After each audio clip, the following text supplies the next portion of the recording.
Salam, Doreen, how are you? Fine. We are very happy today. We are very pleased and we feel honored that you are participating in Baba and I's program. Now, could you share with us how you connect with Swami? I'm also very pleased that Swami gave me this opportunity to share my experiences with other Sai devotees. I came to know Swami roughly around 2004. Actually, I was working in KL. I was a corporate lawyer, and around 2004, we decided to stop work and to come back to Ipoh. I made a lot of money when I was working in KL. So we came back, but that time when I came back to Ipoh, I was not doing anything much. You know, I like to go to a hot spring in Tambun.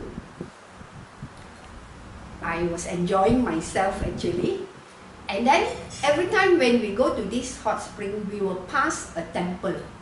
We don't know what temple lah. It looked like an Indian temple, but every time when we pass this temple, like something attract me to this temple, you know. But every time when I stop by this temple, the temple is always closed. But from outside the gate, I can see a statue, you know, statue of a man sitting. This is a cave temple actually. Then one fine day, it's a weekend, it's a Sunday, again we went to this hot spring. And this time when we passed this temple, the urge to stop by this temple was so great, you know. And we find that the door of the temple was open. The gate was slightly open, you know. We stopped our car, we walked into the temple. As I walked into the temple, I saw this statue of this man in Afro style, wearing orange robe. Then there was the secretary of the temple. She came to welcome us, and we asked her, "What temple is this? How come this temple has so many gods? Indian god. There is a Kunyam also. There's Jesus. There's Buddha. There's everything there, you know." And she explained to us that this is a Sai Baba temple. Before that, I do not know who is Sai Baba. I do not know anything. When I was small that time, I have seen a picture of Sai Baba in one of the cars, you know. Then when we went inside, she was telling us, "Oh, we have bhajans here every Sunday," and I don't even know what is bhajan. I asked her, "What is bhajan?" She said, "Oh, you come here, you will sing God song, this and that." So I said, "You all sing in what? In English or what?" They say, "We sing in Sanskrit." I say, "Oh, I don't know Sanskrit also. I'm a Buddhist.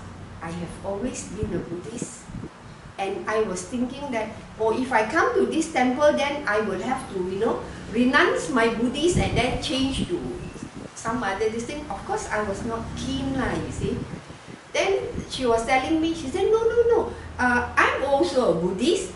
You don't have to renounce your religion or anything like that. So I said, okay. Then we started going to this temple every Sunday.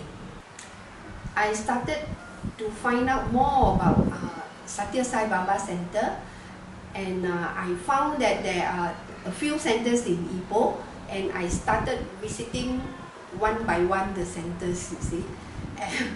As I went into each and every center that time, I find that, you know, there were very little Chinese. A lot of Sai Baba centers, there are a lot of Indians, but you know, I feel very awkward, you know, because there are only 1 or 2 Chinese only. So the only center that has the most Chinese actually is Tambun Center. So we were more at home in Tambun Center. So we attended the center in Tambun practically every weekend. I actually started to ask Swami. I say, "Swami, I need a job. I cannot sit around doing nothing. I am still quite young. I'm only 40 plus at that time. And somehow or other, Swami landed me up in a legal firm. I was working as a lawyer there. In 2007, that is where my problems all started. While in my office at 5:30, one fine day after work, I find that half my body was paralyzed. I was sweating profusely and I can't talk. Half my body actually twisted already. And my office colleagues, my husband actually come and pick me up every evening, you know. My office colleague went downstairs and told my husband, I think something's wrong with Doreen, you better come up and see her. So my husband went upstairs and he knew that I already had stroke because half of my body was already stunted already, you know. It was twisted already. I asked for water. They gave me water. I drank the water, but the water just keep on dripping down, you know. And immediately, the first thing that came into my mind was Sai Baba. I told Swami, I said, Swami, I think I'm too young to really suffer stroke or anything like that. What is happening to me? I still have a long way to go. I cannot just be sick now, you know. I was telling Swami that. And then my husband came up. He knew that, you know, I had stroke already. He helped me. I couldn't move. Half of my body was already paralyzed at that time. But he helped me down the stairs and he was contemplating of sending me to General Hospital or sending me to Pantai. Then he decided, he said, no, Pantai is a better option. So he sent me to Pantai Hospital. While waiting for the doctor to attend to me in Pantai, actually my stroke was about 5:30. By the time I reached Pantai, it was around maybe 6:10 or so, you know. And while waiting for the doctor to come, by 7 o'clock or so, I was okay already. Actually, when I was lying down on the bed that time, my body was still twisted, you know. But when the doctor came, the doctor checked me, everything. Doctor says, nothing's wrong with me already. He sent me for MRI scanning. Everything was okay. And he tested me again. He asked me some questions. I could answer quite well, you know. And that time while I was lying down, my husband pinched me on my cheek here, you know. And I asked him, I said, hey, why are you pinching me? I feel the pain, you know. Actually, I was already back to normal. Swami has already changed me already, you know. And I was in the hospital. I spent a few days in the hospital to go through the tests, this and that. And when I came out from the hospital, I was still okay. I was attending bhajan and everything. I was fine.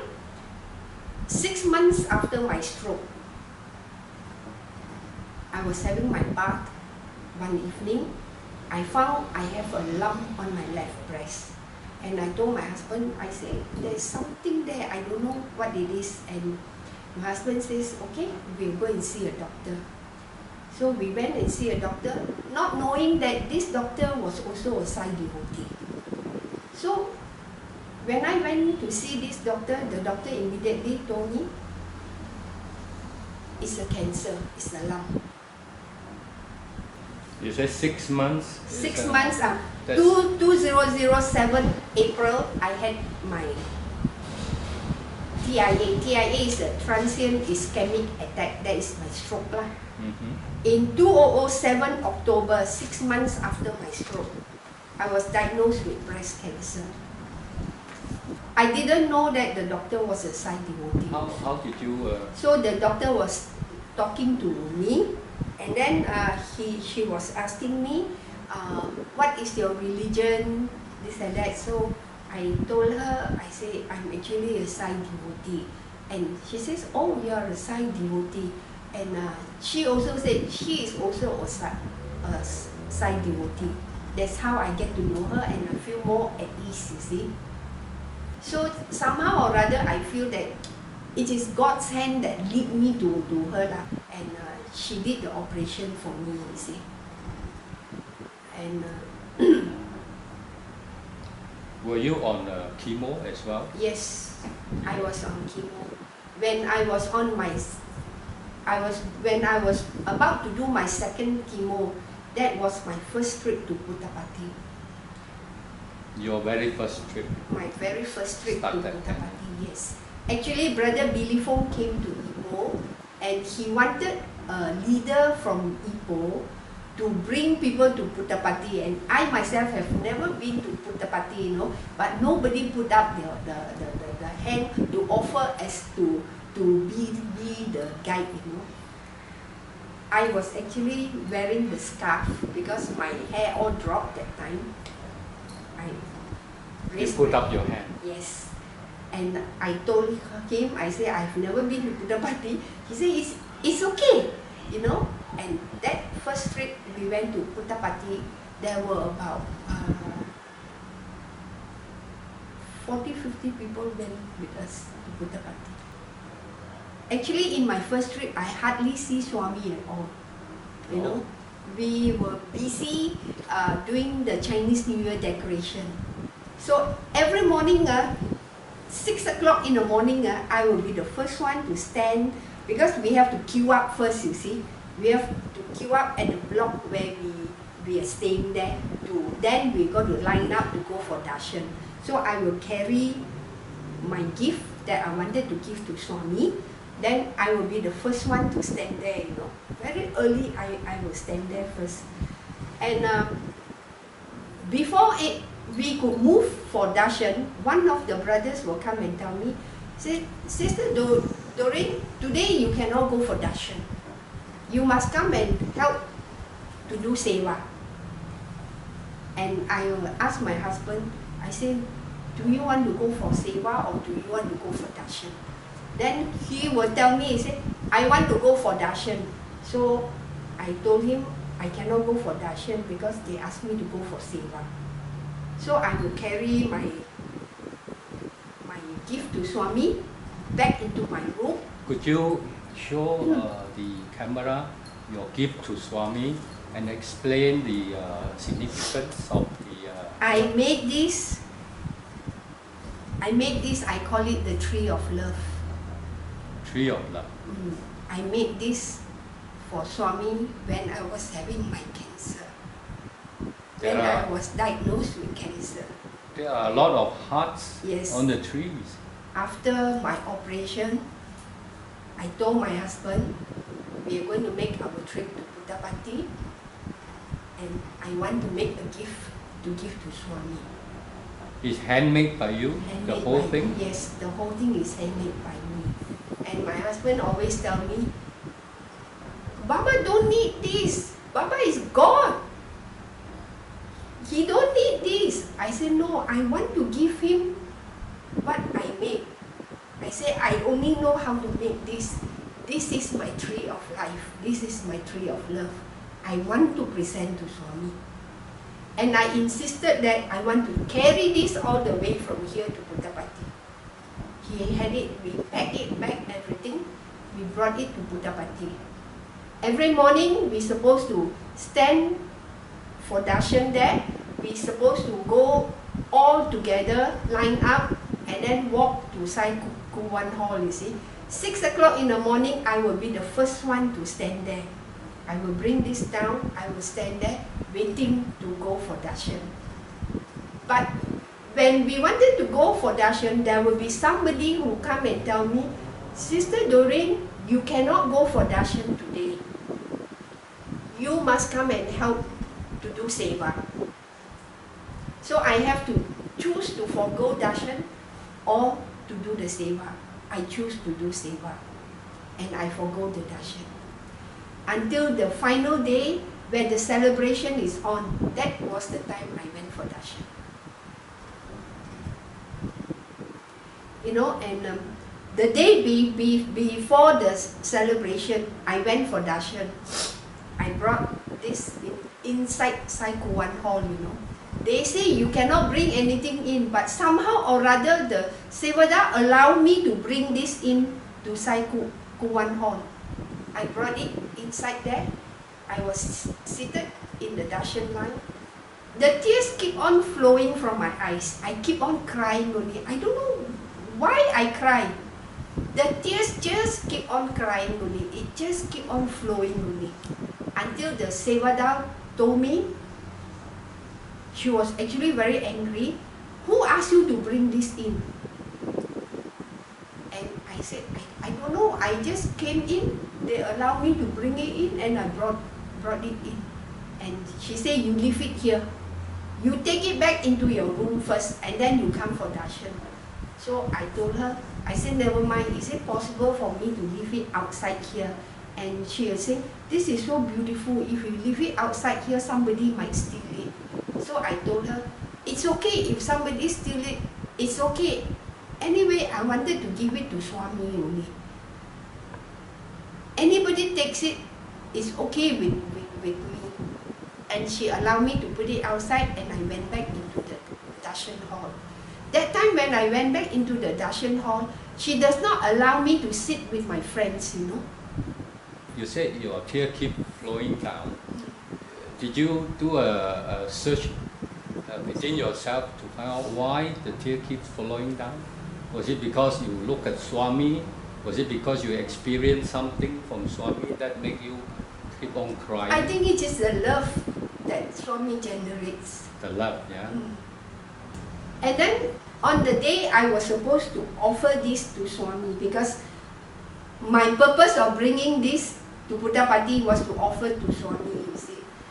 It seems during one of the morning darshan, they called my name to do offering for Swami. But I was not inside Sai Kuan Hall. Because I was doing seva, helping with the decoration the whole night. So the next morning only I came back to sleep. I didn't go for darshan. And they asked me to offer my flower. I call it the gift of life. Because Swami gave me back my life, you see. So I missed the chance. I was very angry, you see, that, you know, Swami, I brought this all the way from Malaysia. I wanted to offer to you, and I wasn't given the chance.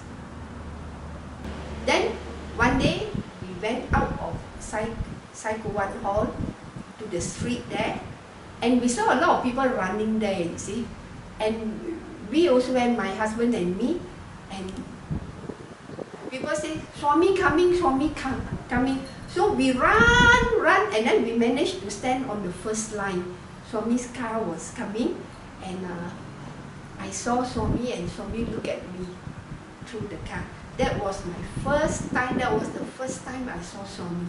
He was actually looking at you? Yes, he was actually looking at me direct, my eyes there.